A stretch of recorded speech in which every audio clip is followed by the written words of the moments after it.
Dan Larson here, and I'm at the photo booth with this week's mail. Actually, this mail is a few weeks old.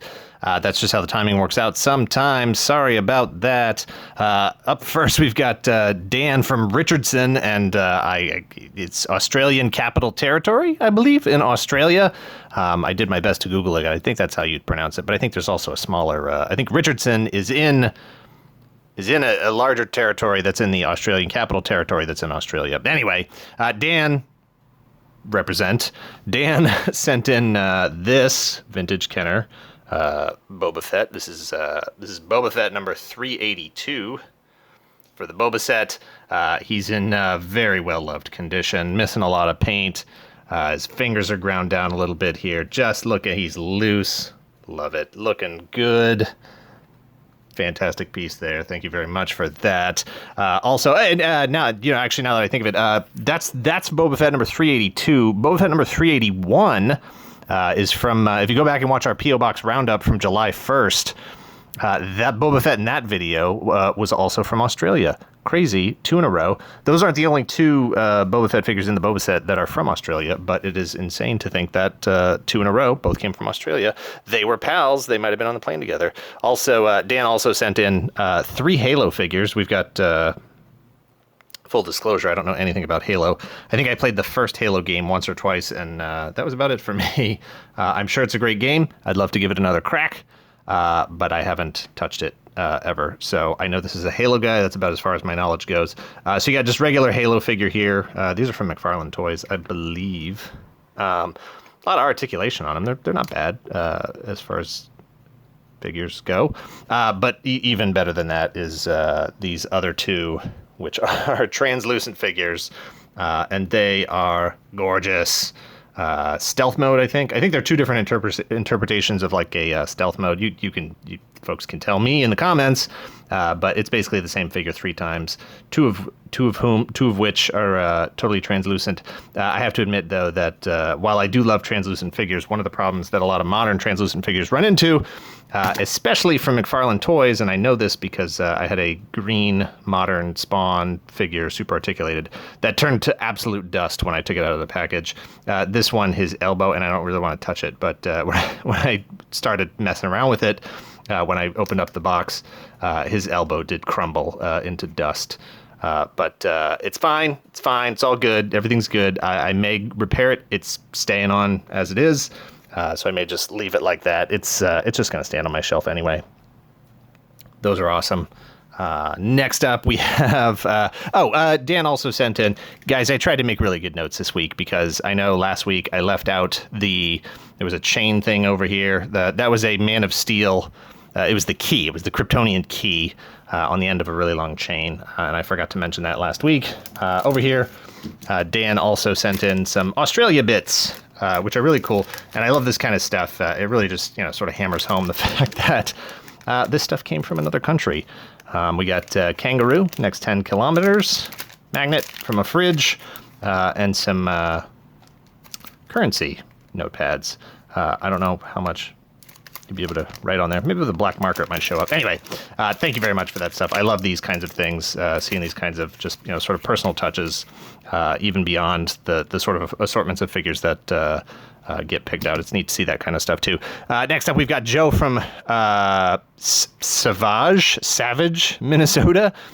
Joe sent in these 2 Raideen figures. We've got regular form, just standing robot. These are just sort of hard PVC plastic type figures.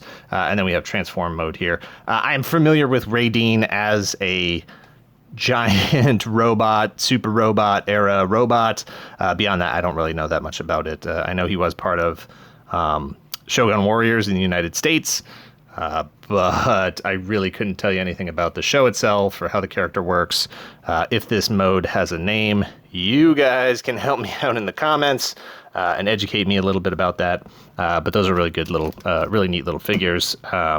Also from Joe, we have this SD Super Deformed or Superior Defender, whichever way you want to go with. Gundam RX-78, my favorite, OG Gundam model kit. It's It's got stickers for the shield, stickers for his eyes. I love him. He's adorable. This will be the 4th different, I believe. Might even be 5th. SD RX-78 Gundam that I have in my collection. But I don't have this specific one yet. Might need to trim up some of these little sprue nibs here, but that's fantastic, and I'm really appreciate. Again, it's, you know, it comes back to, yes, it's of course I appreciate the stuff that comes in, but the thing that really makes the difference here is the thought that goes into what everybody sends in. You know, I'm humbled by it. I'm honored that you listen to me talk about this stuff, and then you actually like pick out things that you think I'm gonna like, and like, you're always right, and it's really neat, and I love it. We've also got from Joe, we have the Revoltech back here, Revoltech Giant Robo 2. This is another one that I don't know that much about as an actual cartoon, or I know there was the live action show back in the 60s. And actually, while we're talking about that, why don't I go ahead and mention this from Joe. This is a model kit. He mentioned in his letter that Giant Robo is pretty much his jam. That's his favorite. So we've got the Giant Robo 2, which I believe was a bad guy from the 90s era. And then this is a model kit that's going to need a little bit of love. He's going to need to be put back together here and given a new lease on life. What I'll probably do here is I dig the paint scheme that's going on here. I like the handcrafted look of it. And I really, just like with the Boba Fett figures, I really appreciate the story that stuff can tell. I don't need to clean this up at all. What I'll do is I'll probably just glue it together and it can go on the shelf just like that. And I'll dig that, and that'll be cool. Awesome. Thank you very much for sending that stuff in, Joe. I truly appreciate it. Glad I got the box too. The boxes. Look at this art. This is fantastic. Old school stuff. 1/200th. That thing is huge in real life. And then, also, I don't want to forget, Joe also sent in, this was his letter, but on the back here, he also drew me a sweet Kamen Rider, Masked Rider Super 1 drawing. I think that's supposed to be Super 1, because it looks like he's got all his tassels hanging off of his gloves there. And that's, I've mentioned in the past that Super 1 is my Kamen Rider. That's the one. When I was living in Japan, that was the one that was out there. So that's the first one I ever saw. That's the first one I ever knew of. I didn't even know there was any before it. And it was years later until I knew anything came after it. So that was my Master Rider. So thanks again for sending that stuff in, Joe. And I really appreciate you taking the time to do me a little drawing. That's great. Thanks. Up next, we've got Glenn from Knox, Tennessee. Glenn sent in quite a few things here. First, we've got the Toybox Thor, which was one that I had actually passed on it when I saw it at the shop, Disney store. And I had passed on it because he didn't have his helmet, and that really irritated me. And I'll be honest, I wasn't even sure if I was in for the Marvel characters in the line as it was, because Hulk, I was like, maybe Hulk. Look at this. And they even show him on the back of the box. He's got his helmet on, and he just looks so much better with his helmet. The figure from Infinity had the helmet. This version has the helmet. No helmet. This doesn't even have a beard. Oh. Anyway, this figure's huge compared to the other Disney Infinity figures. And so, you know, Spider-Man hadn't come out yet. It was basically Iron Man, Hulk, and Thor. Those were the first 3 they released. And they didn't quite look like this, the actual released figures. And I didn't pick up any of those 3. I had gotten the Star Wars ones. I didn't get the Marvel ones. And I was like, well, you know, we'll wait and see. Maybe I'll get them. Maybe I won't. And then I didn't. And then I regretted it. So opening up this box and seeing this figure in there, I was really excited to see that. So thank you very much. I still got to track down. I still got to get Hulk, Iron Man, and Spider-Man. I recently, obviously, I grabbed Captain America. I saw that they just put out Ant-Man and Wasp, and there's more coming out all the time. I got to get Black Panther. I still haven't seen him anywhere. Let's see. Glenn also sent in the mint on card here. That's why I noted it, MOC, mint on card. Heroes of Cybertron Soundwave. I'm pretty sure I already have him loose. But I don't have it carded, so that's really, really great. And I will definitely, because I have a bunch of, I ended up getting a bunch of the blind boxes. These were all individually blind boxed in Japan. And I had a bunch of those. When they came over to the US, they boxed them like this individually as figures. And Soundwave is my man. Love that guy. Look at this. I even love that, like, you can see here, it's actually like translucent plastic, and you can kind of see his little cassette reels in there, like Laserbeak or Ravage are going to jump out. Soundwave's the best. We've also got, let's see, oh, jeez. One of the coolest figures ever. This insane, is it focusing on that? This insane 2001 Sideshow Collectibles, Creature from the Black Lagoon, green, translucent, whatever. This thing is nuts. Absolutely nuts. I don't even know what to do with this. It's huge. It's translucent. Look at it. It's like glowing. It is amazing. So much translucent in this video. It is ridiculous. I keep trying to, hey, we're going to do top 10 translucent figures, and then there's so many figures out there that exist that I didn't know about, and I'm just like, oh man, I would hate to think that got left out. So at some point, we're going to just have to throw that out to a vote, and everybody can just vote on what the 10 best are, and then that takes the responsibility off of me. I don't have to worry about it. We've also got, from Glenn, we've got the Living Laser back here, Marvel Universe figure. He's translucent awesomeness. And then we've also got Boba Fett number 383. For the Boba Sett, getting real close to 400. This one's super clean, and look, I love the beaters. I love the ones that have life and have seen some combat, but ain't nothing wrong with a super clean one either. And this one is super duper clean. He is like, he's not missing any paint. He is sharp. Oh, he's got some marks on there. Good. That's how I like them. Marked up. Life lived. Awesome. Thanks again, Glenn. Hey, we need to rewind back 1 second here, back to Joe. I put these right in front and I almost forgot them. Joe also sent in some Ultraman DVDs, which I'm going to have to check out because I have never seen, other than like, just very, very brief clips, little short things here and there. I've never watched an episode of Ultraman, and I think this is probably the whole season. So look at this, episode 20. So 20 episodes. I don't know if that's the whole thing, but I'm definitely going to check that out. I don't know anything about Ultraman, so it's time to learn. Last up, we've got Andrew from Carmel, New York.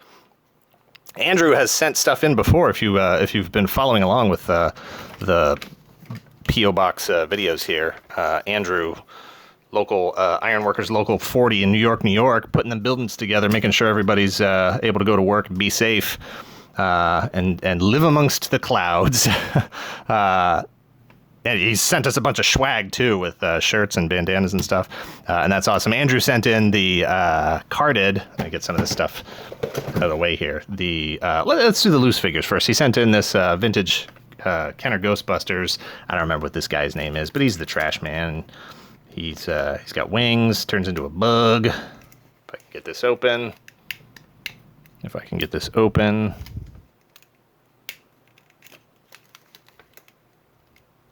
Nope. Anyway, he turns into a bug. He's got a wing like this on the other side that matches the one that's open. I don't think it's switch activated. Anyway, there's that, and then there's also this weird Avatar guy. This feels like it was a Burger King or McDonald's thing, but he does have a light-up face, so, there's that. But hey, he's translucent. I dig it. Light up, for whatever. I liked the movie when I saw it. It's not something that I've gone back to several times or anything, but I dug it. I don't know what's going on with the sequels. And then there's also this Bane who is pretty simple. I don't know what his jam is. Plant infected here. I don't know if that's a poison ivy thing, and he's totally clear, but hey, translucent's where it's at. Thanks for those. But in the back here, we've got the 3 carded Wildcats figures. Mr. Majestic on the left. Void on the right and Voodoo in the middle. Those are fantastic. My history with Wildcats figures was that was about 94, 95. That was when I was really starting to get really big into action figures. Toy Biz was doing a lot, and to see it expand out to Wildcats was just a really cool thing. But the funny thing here is that Andrew actually included a note that said, if you see 2, give one to Greg, producer Greg, obviously, and he had actually included some doubles. We had 2 Voids, and 2 Voodoos. Producer Greg's not really, I hope this isn't too shocking for you, but Producer Greg's not really a toy collector. He likes making videos, he likes editing stuff, he likes conceptualizing and creating, and we collaborate really great together, but he doesn't collect toys. So I can't give those to Greg, but I am going to get them to a good collector who's going to take care of them, give them a good home. Once again, I appreciate it. Oh, and close call there. I almost left out another one. Look at this. I almost left out 2 things. This also came from Andrew. I'm pretty sure I didn't note it on here, and I mixed my stuff up. But then we've also, it's a Monkey Man Build-A-Figure, left leg, complete with articulated toes. And then we've also got the Guts carded figures. And I believe this is the second package of Guts that Andrew has sent in. He sent in a batch in the last box from a couple videos ago. Very cool. I love Guts. We haven't done anything on Guts yet. We'll probably do a history of those soon. Well, I don't want to say soon. At some point. It's not a big line, either in terms of quantity or in people knowing what it is or caring about it. But I dug them and I want to talk about them. Anyway, thanks again to Dan, Joe, Glenn, Andrew. Thank you for watching. Hit like, subscribe. Hey, how you doing? Check in the comments. Let me know what's up. Thanks. Later.